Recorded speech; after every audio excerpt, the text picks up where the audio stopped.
शरीर में तीनोटी स्थान में मालिश करिथाए मनुष्य को दीर्घायु। पूर्व काल में लोके 100 वर्ष बंचिबा थिला गोटे साधारण कथा। तेतेबेले खाद्यपेय और जलवायु संपूर्ण सुस्थ थिला। तेतेबेले मध्य लोके मधुमेह, हार्ट अटैक, स्ट्रोक भली रोगरे पीड़ित होते।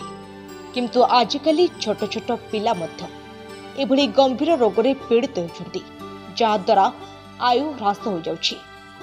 किंतु आपण जानिले आश्चर्य हेबे, आज मध्य दुनिया रे एभली किछि जागा रहिछि जेउठारे लोके 100 वर्षरू ऊर्ध्व जीवन धारण करुछन्ति। एभली लोकंको भली दीर्घायु हेबा पई आपणको आयुर्वेद उपचार आपणाइबाक पड़िबो। ए आयुर्वेद उपचार मध्यरु गोटे हेउछि मालिश। तेणु नियमित भावरे शरीरर 3टी अंगरे तेल मालिश जरूरी अटे।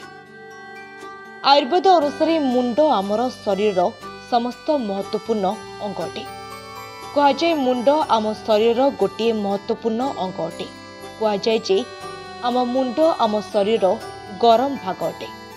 तेल मालिश द्वारा यह शांत होता है। तेल मालिश द्वारा मस्तिष्क रे ग्राउंडिंग एनर्जी आसी एवं मस्तिष्क शांत रहिले मानसिक चाप ह्रास हो आम रोग निकटरू दूरे रही था, जहाद्वारा दीर्घायु होबार संभावना बढ़ी जाए। कान को आकाश और वायुर घर बोली कहुए। तेणु कान को सुस्थ रखिबा सर्वदा जरूरी। तेणु उषुम तेल नियमित कान मूल मालिश करने जरूरी अटे।